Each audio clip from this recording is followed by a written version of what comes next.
from beginning to end. This mystery would soon be solved as we prepared a single wooden canoe early one morning and set out on our quest.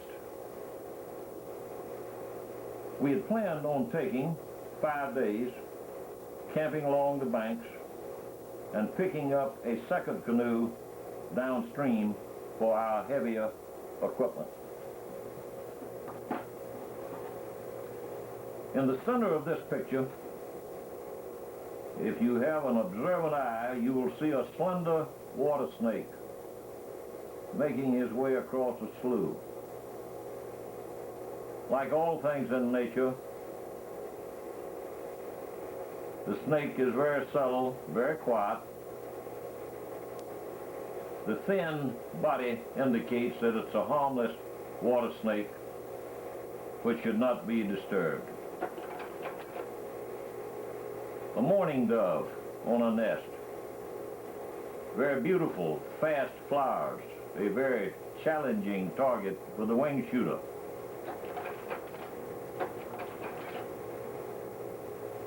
The land tortoise, known as a gopher. During the Depression, known as Hoover chicken. These creatures are protected by law. They are on the endangered list. They dig very deep burrows, sometimes approaching 40 and 50 feet in length, which are shared by many other species of both animals and reptiles. The Florida black bear. It's rare that you would see one of these more than perhaps once or twice in a lifetime in the outdoors. But they are known along the Chipola River and also the Apalachicola River swamp to the east. In some of the towns in the lower part of the Chipola, you occasionally read of one wandering into one of the small towns. Look closely in the center of that slide and you will see a survivor of the last 200 million years. The alligator, practically unchanged. The alligator is not to be confused with the crocodile, which is far more aggressive and unpredictable. The alligator, if not disturbed, is usually quite peaceful, and of course, you never bother any animals that has young. The catch dog, a form of bulldog which was bred in the South for catching wild cattle. In the thick country of the swamps and the scrub, a man on horseback with a lasso was of little use. The rope could not be thrown. So these dogs were used to catch their quarry by the nose and throw them to the ground, holding them until the men on horseback could arrive and put their ropes on the cattle. They usually weighed about 90 to 110 pounds. They have a longer leg, you'll notice, than the English bulldog. And up past the turn of the century in what's known as Cracker Land, they were simply part of a pioneer family. They're getting to be quite rare now.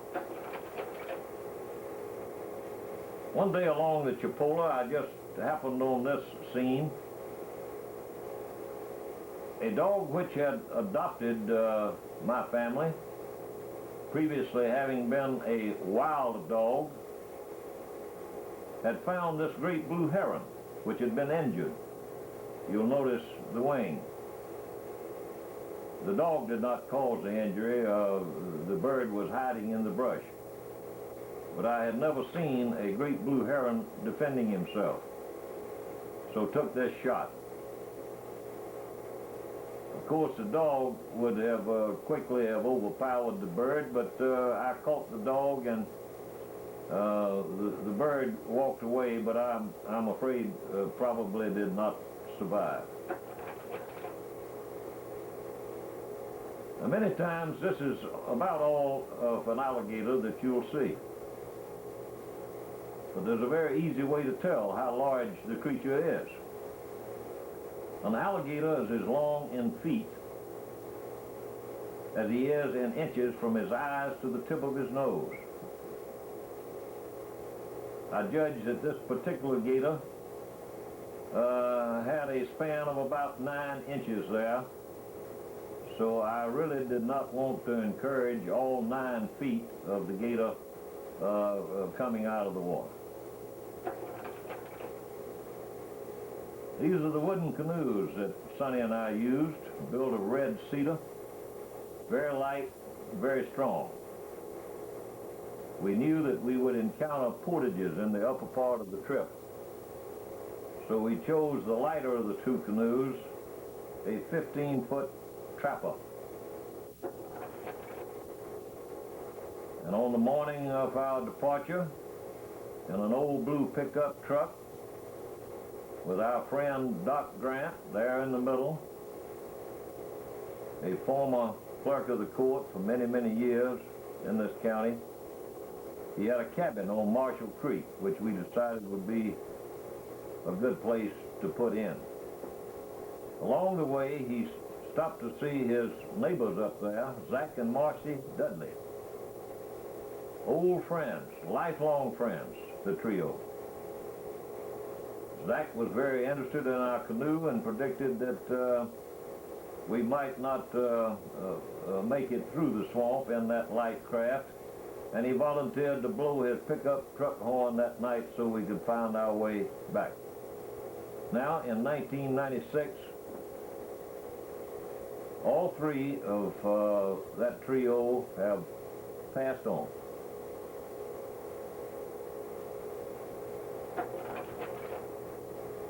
Sonny is putting our canoe in on Marshall Creek. We are about to begin our journey.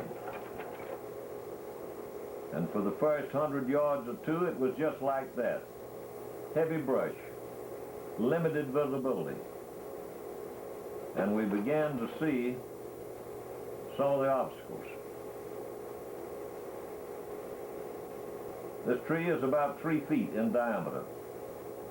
If you had a heavy, fast boat with a 100-horse motor on it, your trip would end right there.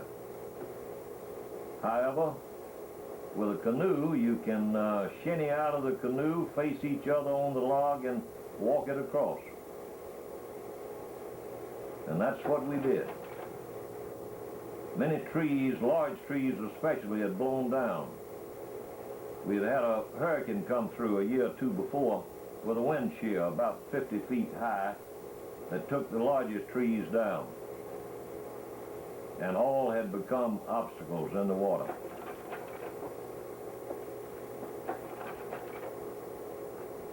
Sonny is using shears and a saw to cut our way through this particular segment. It's good to have a man on the bow going through thick brush, because if you encounter a hornet's nest, the paddler in the stern can slip out and leave his friend in the bow to deal with the insects. But fortunately, that didn't happen. The path is straight ahead to the beginning of the Chipola. We're still in Marshall Creek. And there, at the point of the big cypress in the background, the Chipola is born. Coward's Creek coming in from the northeast to the right, and Marshall Creek entering from the left. More than 100 miles downstream, the Chipola ends where it joins the Apalachicola. Early in the spring, there were many flowers to be seen just coming out. And notice the clarity and the color of the water, where the springs are feeding into the river. More obstacles. the first bridge. There are 9 bridges along the length of the Chipola, all on backcountry roads, highways, with the exception of the Mariana Bridge.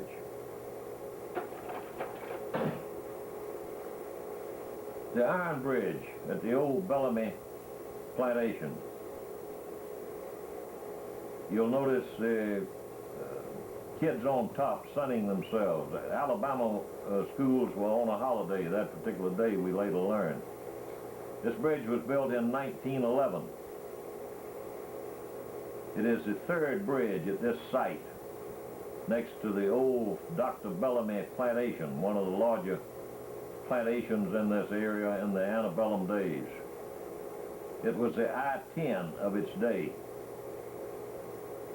For the first time, they had east-west transportation across the river to the Apalachicola. And many thousands of bales of cotton were brought across this bridge on their way to the Apalachicola River and the many landings along there, which would take the cotton on down to the port on the Gulf of Mexico. From there to England and the European textile mills. Just below the bridge, you come to the entrance of Waddell Mill Creek. Waddell Mill is the first tributary coming into the Chipola, and about 3 miles upstream at the head of the springs is the site of one of the largest permanent Indian villages ever discovered in this section of Florida. Estimated to have flourished from about 1000 AD to the time of the Spanish encroachment during the 16th century. An extension of the Fort Walton culture, the village was surrounded by a palisade wall of logs and had a population of 500 or more. In addition to agricultural activities at a fixed location, very rare for that period, the tribe had fish, wildlife, and unlimited fresh water from the large springs near the main spring. And you'll also find near the main spring the burial mounds. Very carefully preserved. We must all accept the fact that the worst day that ever occurred in the history of these Aboriginal natives was the day that European explorers landed on our shores. The deadliest of their weapons was disease, for which there was no defense or control.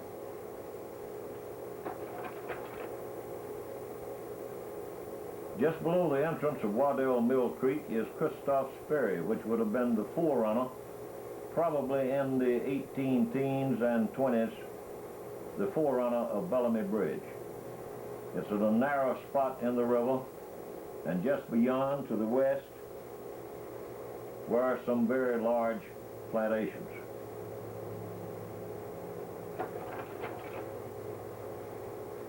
And here are two people enjoying the river. We stopped and had a short chat with them as we sat in our canoes, asked how the fishing was, the usual questions, and we realized after we left that though we had asked the questions of both people, only the man ever answered. The woman did not join in the conversation at all. This mystery would continue as we went down the river. Look closely in the center of that slide and you'll see where a tree snake found a good crotch in the limb and shed his skin. It looks sort of like a curving start of an S. It's a snake skin, non-poisonous. An ibis, they fly in formation like geese. A Florida gator, exposed. That particular gator is about 6 inches from his eyes to the tip of his nose. So you now know exactly how long he is. Very wonderful creatures, perfectly adapted for 200 million years, practically unchanged. Perfectly adapted for their environment. We now come to the natural bridge, where Andrew Jackson and his force of about 700 men crossed the Chipola on dry land in 1818 on their way to Pensacola to confront the Spanish, which were in control of this section of what is now northwest Florida at that time. However, the Spaniards were losing control. They surrendered to Jackson, and that set the stage for the United States to acquire this territory. There's the sink where the river goes underground. All of it used to go underground, but in the 1920s, a man who owned a lumber mill downstream cut some timber upstream and of course had no way to float it down to the mill. But he solved the problem by getting some steam shovels and digging a quarter-mile long ditch across the natural bridge. So now, while most of the water still goes underground and reappears in the Chipola a quarter of a mile downstream, a small percentage of it runs through this canal, which we call the ditch. Something that obviously should not have been permitted, but was, at that time, not questioned. Sonny and I decided the safest thing to do with our camera equipment that particular day was to portage that quarter of a mile. And so we started to do this. There's another female fisherman, and she simply shook her head when I asked her how the fish were biting. No conversation. There's Sonny at the bow of the canoe, and we have a quarter of a mile walk, but not very heavily laden. And this is why we just took the single canoe on this upper segment. There's a Yancey Bridge, or the Calvin's Bridge, going out in the direction of the state park east of Mariana. The river winds on down by Minor Daniel Shoal, the old Theopolis West Plantation, the Watson Plantation, and we come here to Eve Dunham's Landing, a place where many of us learned to swim back before the days of swimming pools and artificial impoundments of water. Back in those days, it had a sandy bank and was a good place. The river at this point forms the city limits of Mariana. And just down from Dunham's Landing is the current US 90 bridge east of Mariana, and in the foreground, the foundations of the Prior Bridge, which had existed since antebellum days.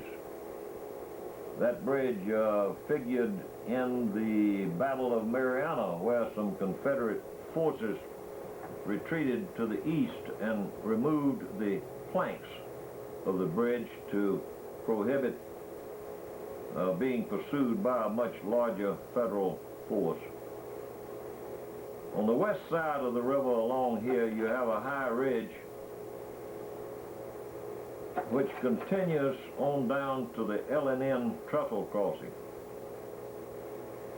That trestle and railroad crossed the river in 1884 and opened northwest Florida up for development. Up until that time, there was very little in the way of towns or villages between Mariana and Pensacola, some 140 miles to the west.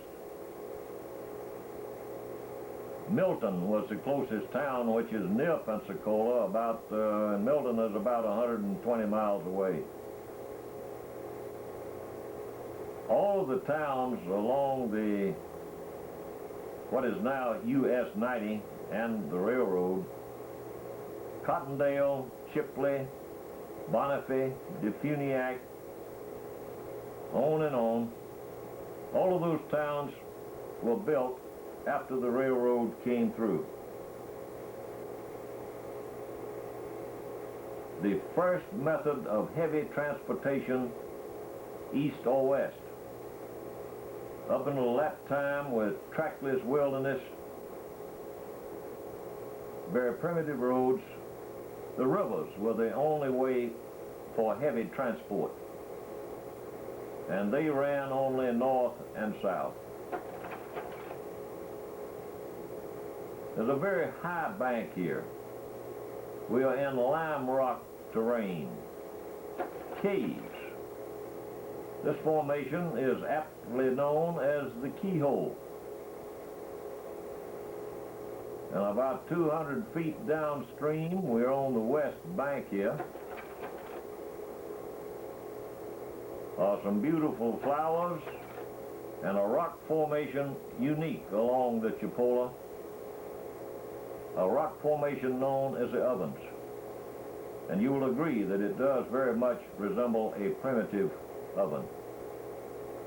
A boat can be paddled up into the opening of that cave onto a sandy apron coming out, and you can go back in the cave perhaps 100 feet before the tunnels get to be progressively smaller.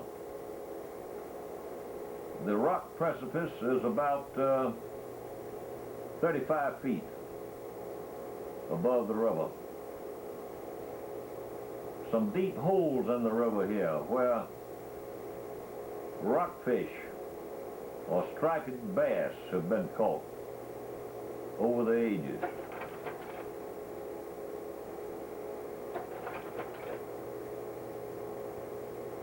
Geologists tell us that the Chipola, as rivers in this latitude, most of them were formed about 12,000 years ago. You can almost see a road map of the erosion of eons of time in that wall.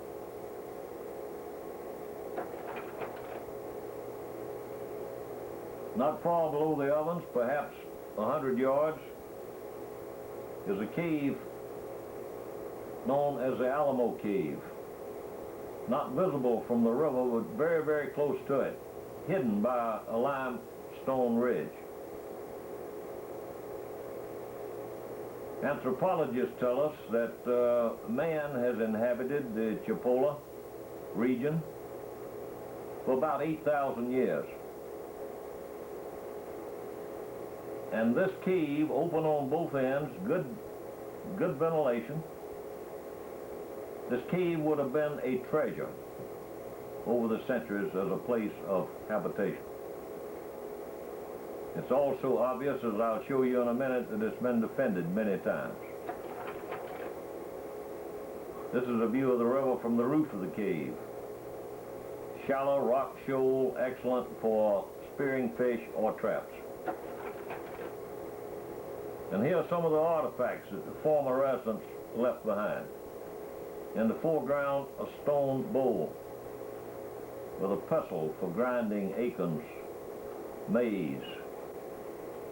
In the background, points of various sizes, just as you would have different calibers and sizes of shells for a rifle. Some of these points have been dated back as far as 4,000 years. Now here's why we call it the Alamo Cave. The field behind the inland entrance to the cave has been cultivated for many years. It's about a 10-acre field. More than 100 points have been found within arrow shot distance of the entrance to that cave. 75 or 100 yards in what back then would have been heavy woodland. We can only surmise with that concentration, because we've never found a single point beyond that distance, that those arrows were shot in defenses of that cave as a place of habitation. And the occupants were either overwhelmed or they escaped into the river. But it's obvious that when you had spent that much time crafting one of those points with the shaft and the feathers still in it, easily found, you would certainly retrieve that weapon if it were possible.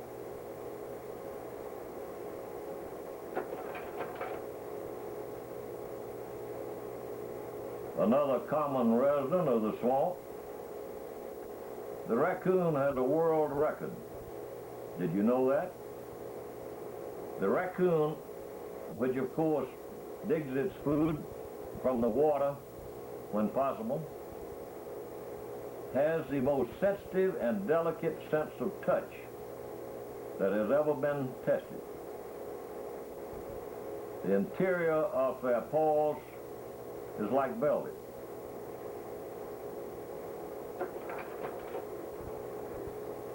Not far from the ovens was this unexpected quartet. They're being followed by that wild dog that I showed you earlier. Silently, of course. Only the buck is aware of the pursuit. Look at the buck looking back along the path of the following dog. The dog was probably at this time 200 yards behind them. When the dog emerged from the copse of woods, look at the tail. The Virginia white-tailed deer, and the tail or the flag is used as an alarm system. Within a second or two of the time that shot was taken, all of those deer had simply evaporated into thin air, it appeared.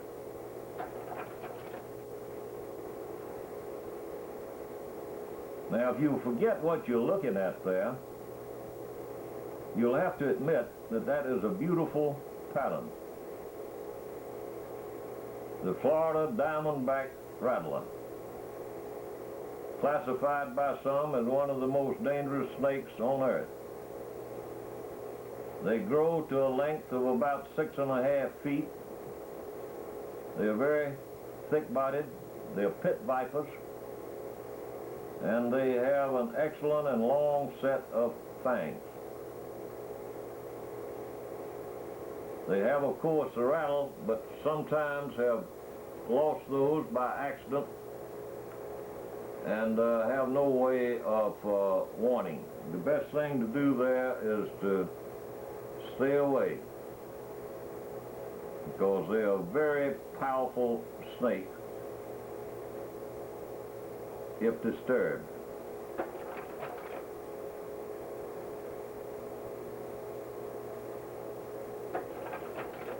So we go on down the river.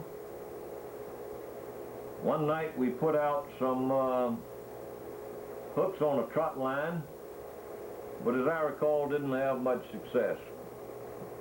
We probably would have done better to have eaten the bait, mullet.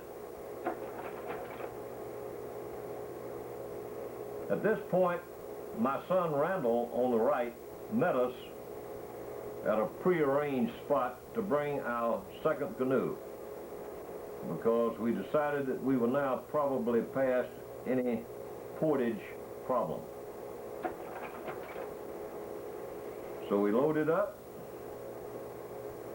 and got set for about another 80 miles.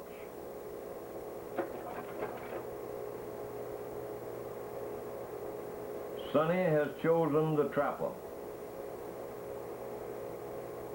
There's a little bit of magic in a wooden canoe.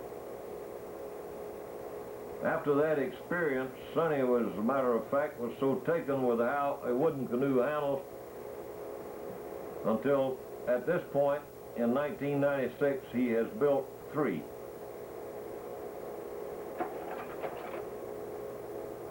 The river's getting a little swifter now. And we come to Mond Springs, one of the many springs along the Chipola.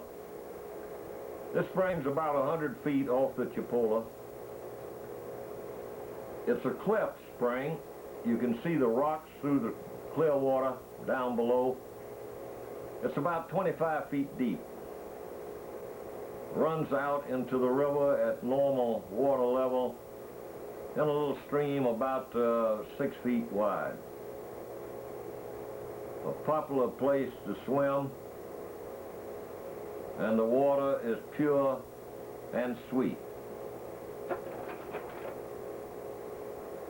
My Doberman dog decided that he would accompany us to Apalachicola. He's running along the right bank. And it's awfully hard to get him turned around. Beautiful oak tree along the river. That would decorate any home. Could be termed the burning bush. We come now to the largest of the Chipola tributaries, Spring Creek. About 6 miles up this spring run is Jackson County's first magnitude spring, Blue Springs. Florida, the entire state of Florida, has 27 first magnitude springs, all of them in north and northwest Florida. A first magnitude spring is one which puts out more than 64 million gallons a day.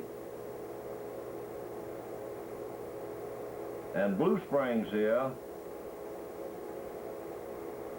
has been the site of many Indian villages over the years. Jackson's army also camped here on their way to Pensacola. Many years ago, a dam was put across the lower end and a grist mill. So the water is now backed up and is called Merritt's Mill Pond, but the spring itself is still very powerful and runs through a spillway and dam at the lower end of the lake in a tremendous force of water, and it's very easy to see the 64 plus million gallons. I think Blue Springs actually develops about 87 million gallons a day. Blue Springs, a very historical spot, and known in the past as Robinson's Big Spring.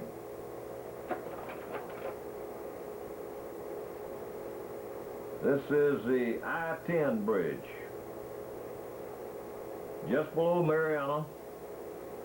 Many thousands of cars pass over the Chipola here and never see it. The remains of the old M&B Railroad, built in 1908, 27 miles long from Bluntstown to Mariana in its entirety. It hauled mostly freight, timber, but also a few passengers until it was discontinued 10 or 15 years ago. That's the remains of the west end of the old trestle. That's the Magnolia Bridge, or the Veneer Mill Bridge.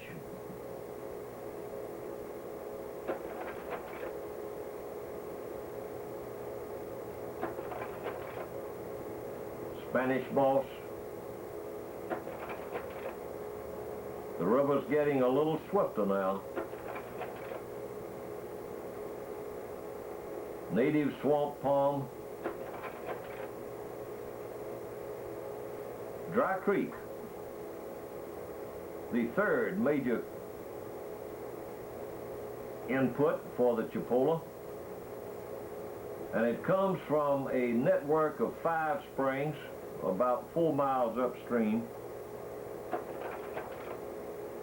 which include Mill Pond Spring. None of these 5 springs are first magnitude, but it would not surprise me if the output of all 5 was very close to it. Mill Pond Spring, and this is the apron of the spring, is, in the opinion of many, the prettiest spring in Jackson County. It's about 35 feet deep. A cave is visible with a white sand apron coming out, and against the white sand you can see large fish, bass, swimming against the current. An absolutely beautiful natural resource which could not be replaced or duplicated by man. And down where the Dry Creek meets the river, there's a good camping place. We're running low on food, however, this particular night. There are no stores, but there's a slough just up in the background, and we decided to see if perhaps we could have a little luck. We, of course, had our fishing poles. Sonny's setting up camp. He's the complete camper. He's got all the equipment and somewhat enjoys it, and that's the way I like it. While up at the slough, I'm going to see if I can have some success with supper. And shortly, there it is. A bluegill brim, a little bass, other brim to follow. You could not find a better meal in the world than fresh fish from clean water, cooked before ever going on refrigeration.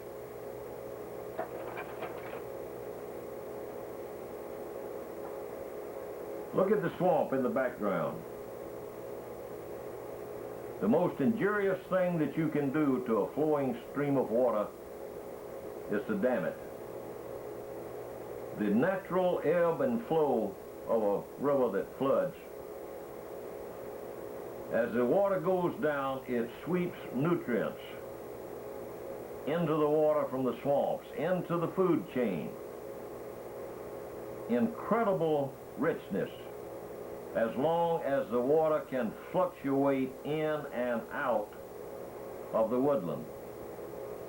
When you build a dam and stabilize the level of water, you lose that tremendous force in the food chain.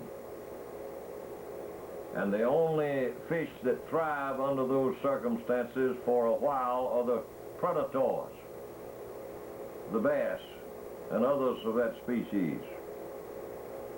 But your real food fish, your panfish, your sunfish, which grow in these waters to 1.5 pounds or 2 pounds or better, they are fed by the natural nutrients of the swamp being swept back in as the water recedes from a flood.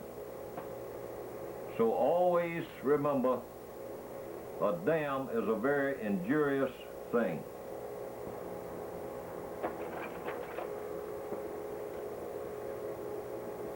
Look closely on that log, and you'll see a resting cottonmouth moccasin. A cottonmouth gets its name from the white lining of its mouth, which it's quite apt to use to warn you away, which is a nice thing. The poison of the cottonmouth viper is not as potent as that of a diamondback rattler, but I assure you that it would ruin your day.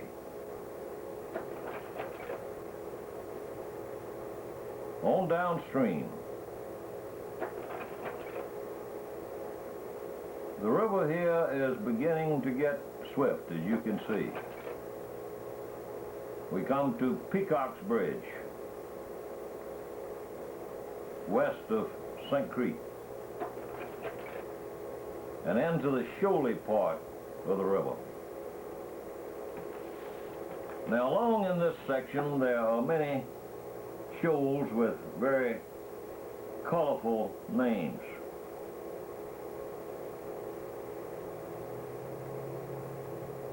Such as Tater Hill, Ringjaw Shoals, Federal Shoals. And there is a jackfish, technically a chain pickerel, which jumped during a storm into my canoe. Now, I'm not going to strain my credulity beyond saying that that's the way it actually happened. The fish landed in the canoe. I photographed the fish and released him.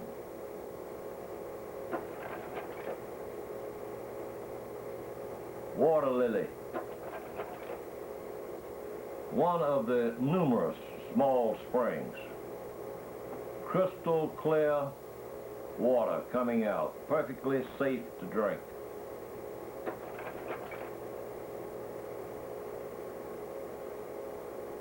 This is in the area of Ringjaw Shoals and also Federal Shoals. The latter term getting its name from a popular crossing of Federal troops, probably during the 1820s to 40s. Bear in mind that before the days of bridges, the rivers were a significant impediment to transportation. And the best places to cross the river were very carefully noted and used.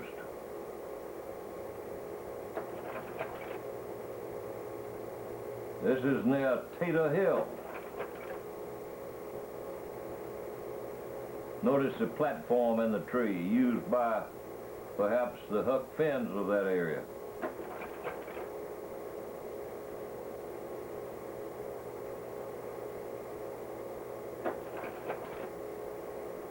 Johnny Boy's Landing, a popular swimming place, recreational place, west of the little town of Alpha, about 5 miles. And along about this area of the river, if you're very quiet in your canoe, you can hear a muffled roar downstream. You cross under the Shelton Bridge, going toward the roar. And this is the source of it. Big Look and Trimble Shoals. That is the major and the largest shoal along the Chipola. It has a drop in about 60 feet of distance, a drop of about 6 or 7 feet. At low river level, you very definitely have a little bit of white water, which is unusual in Florida. Now that picture was taken at a time of the year when the water level was down for photography purposes. Notice the oak tree in the background. On the day that Sonny and I came through, the river level was much higher. And you'll notice as Sonny paddles past the oak that Big Look and Trumbull Shoals is not even visible. In the early days, this area, except at real flood stage, was as far as the light steamboats that used to serve the river and occasionally on up to Mariana. Big Look and Trumbull was as far as they could go. And it is indeed a formidable little stretch of white water that can only be navigated by going along the side of the far bank, which happens to be the left bank or east bank of the river. There's a little sluice that runs through there, but it has a big boulder right in the middle of it, and you just hope to miss it as you flash by it.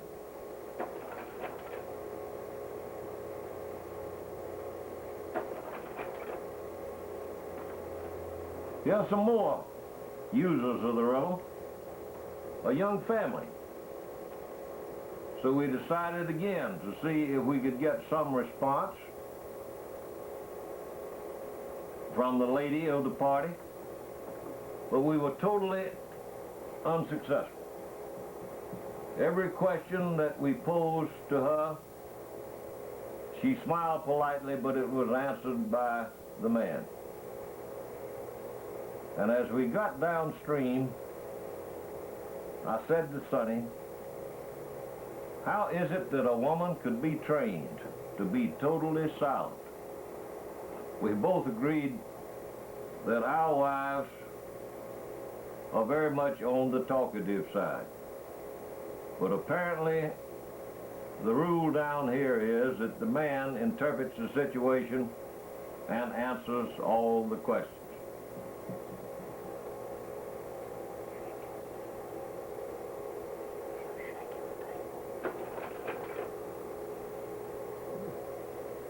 Beehives.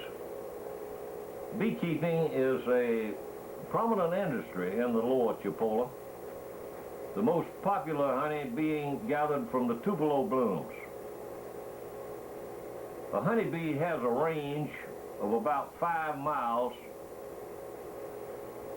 and in that diameter would normally gather nectar from many different types of plants. However, as we go south and approach the Apalachicola Chipola floodplain, in some places the floodplain is 4 or 5 miles wide.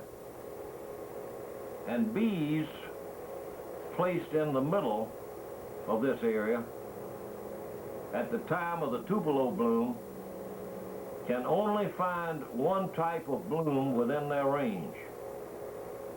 And Tupelo honey is recognized worldwide as the premium of all types of honey. In its pure form, it does not turn to sugar, even after many, many years. The Clarksville Bridge. And below there, we made camp for the night. And in a slough nearby, we found some pretty fair fishing. The woodpeckers had had a good time with that tree for many generations, apparently. And the next morning, Sonny called to me and said, come and look at this plant. Have you ever seen anything like it? I admitted that I had not. We snapped a picture of it. Apparently, obviously, a very rare growth of some sort. But on later examination, it turned out to be the gills and gut tube of a warmouth that we had cleaned the night before for supper, had thrown it into the brush, and it had lodged on that little limb.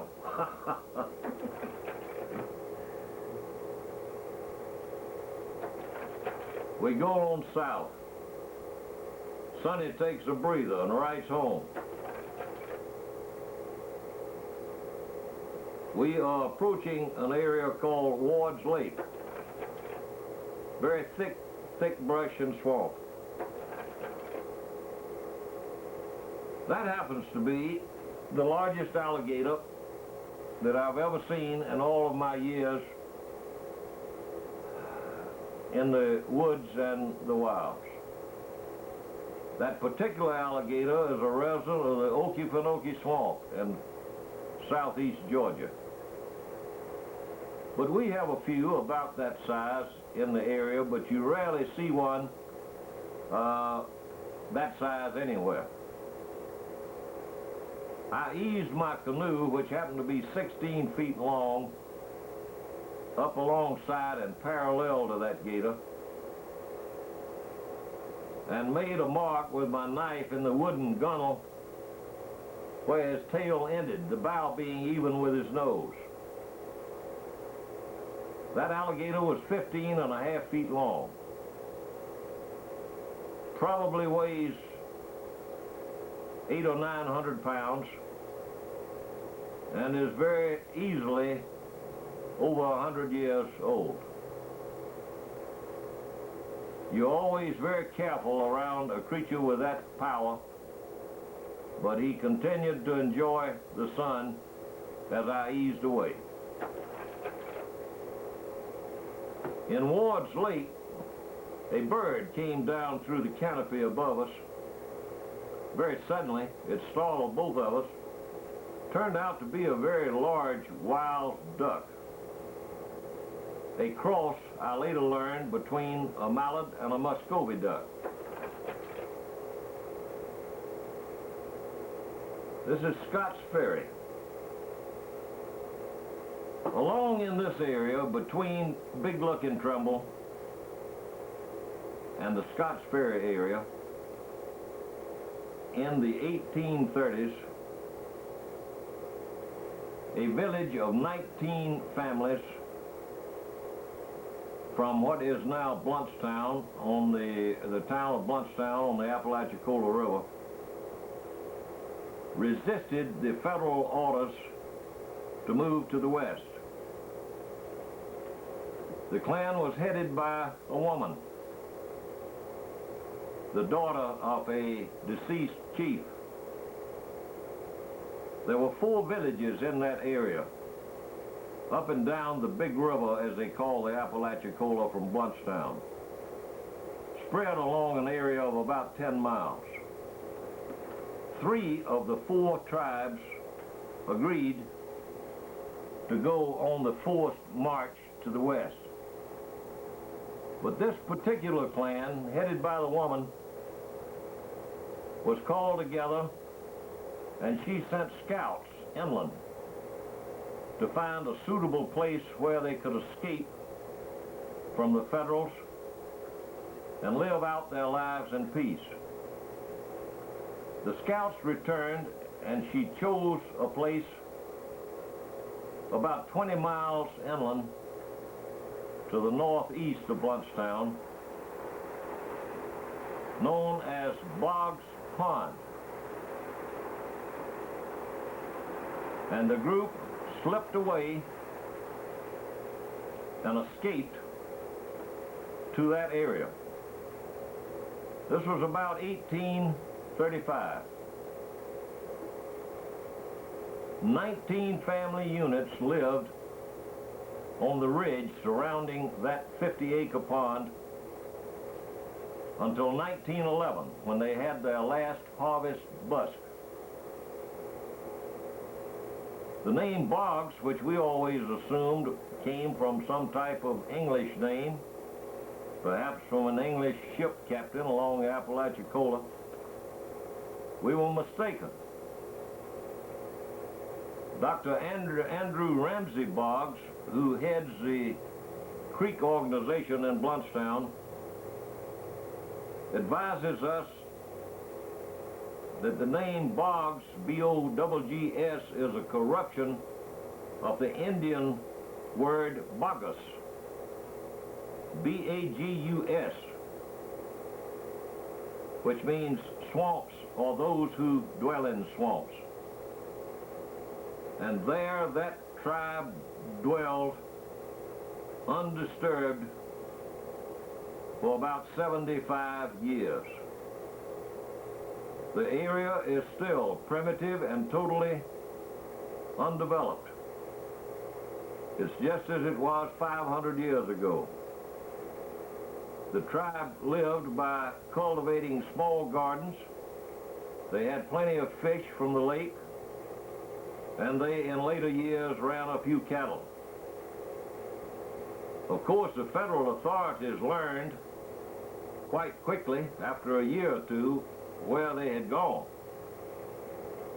But because they were in a remote area and quite willing to defend their new home, they were never disturbed.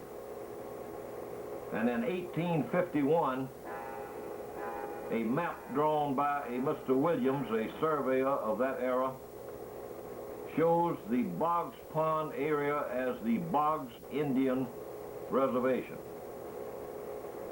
That was one success story of a tribe which resisted successfully the forced march to the west. And it should be noted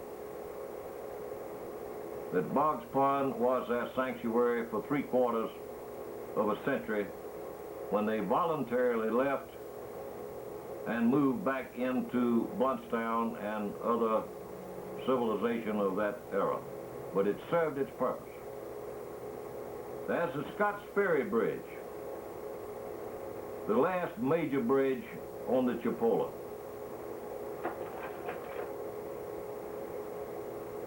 And the river winds on down past Frozen Bluff. In some places it's thick enough that you like to have a compass along at times. Beautiful water, good fishing.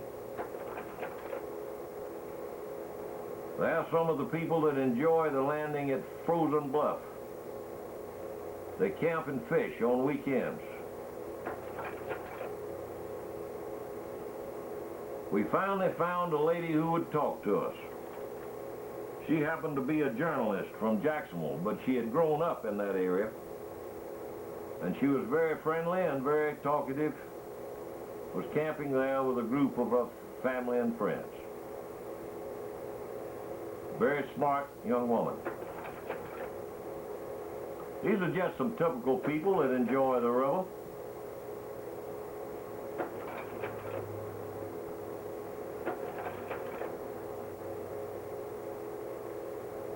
Certainly a wholesome way to pass the time.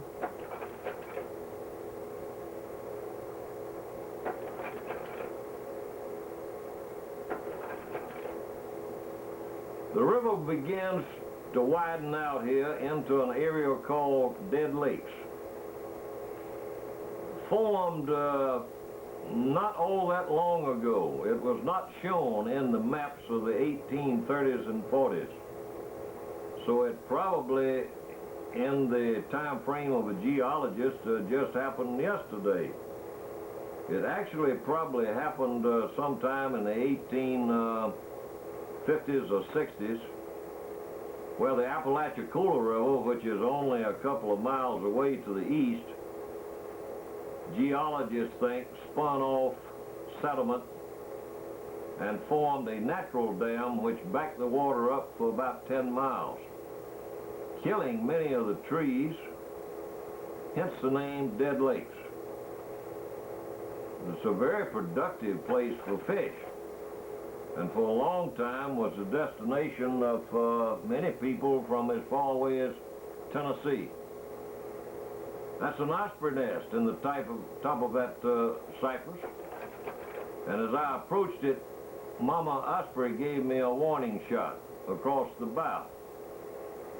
They're very large birds. They're called sea eagles by some. They eat mostly fish. Excellent flowers.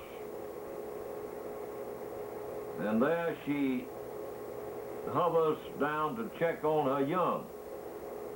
We could see some small heads moving around inside the nest, which explained her protective attitude as far as flying down near our heads.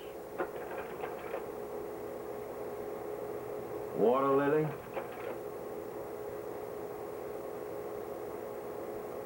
That might seem like a Spartan meal, but if you're hungry enough, you enjoy it.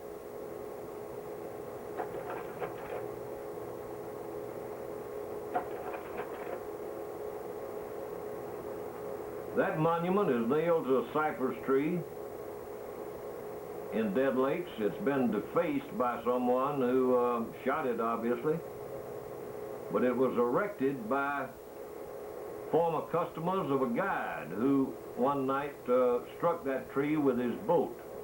He was alone in the boat and struck the tree and drowned. So the plaque is to his memory. There's a very hard-working, long-time guide there in the lakes area. At this point, we needed some directions. The man there operating the motor was very kind to tell us a route we could take to save a half mile or so. The red object you see in the bottom of the boat is a sweater. And inside of the sweater is a woman who during the entire 5-minute conversation never spoke a word.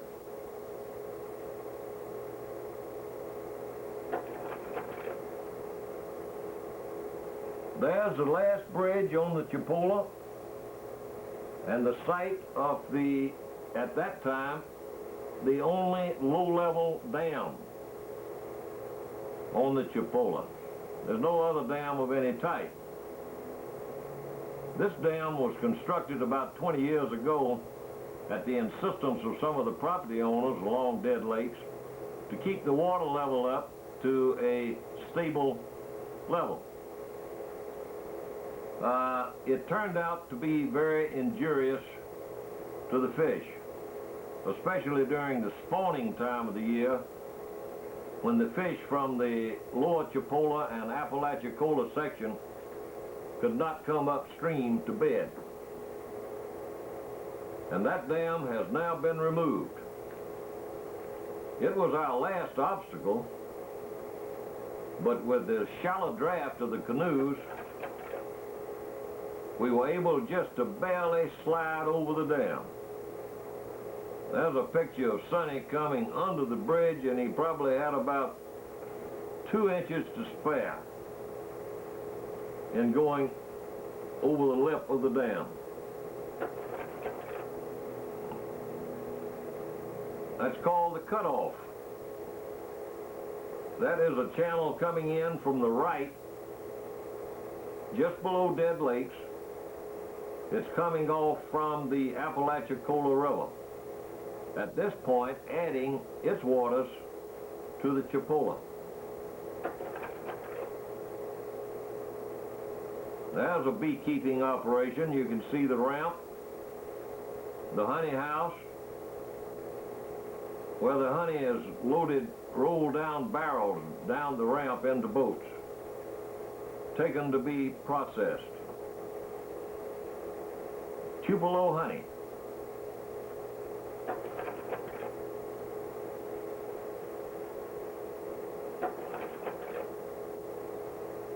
And there is the end of the Chipola. Remember the big cypress tree where the Cowards Creek and Marshall Creek came together? That's 100 miles upstream. As we look upstream from the right, we see the Apalachicola River,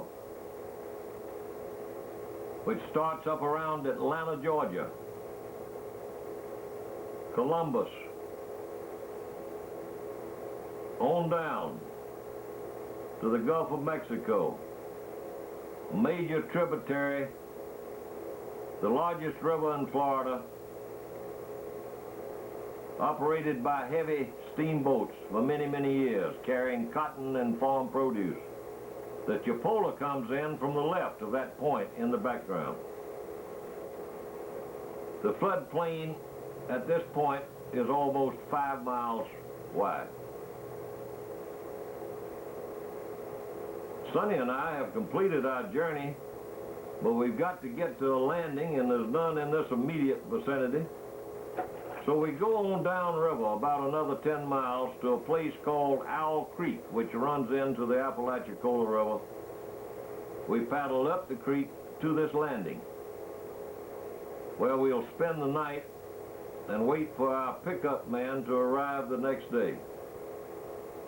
I'm talking to a man who comes all the way down from Atlanta to fish each year. So Sonny and I set up camp one last time,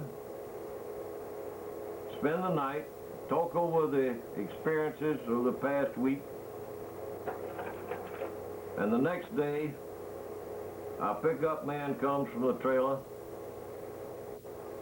and Sonny and I pose by my canoe, where we had shared a truly unique experience of paddling the entire Chipola River, and we hope that you enjoyed the trip as much as we did. We must protect our natural resources, and we hope that all that see this slide will take care to do so in the area in which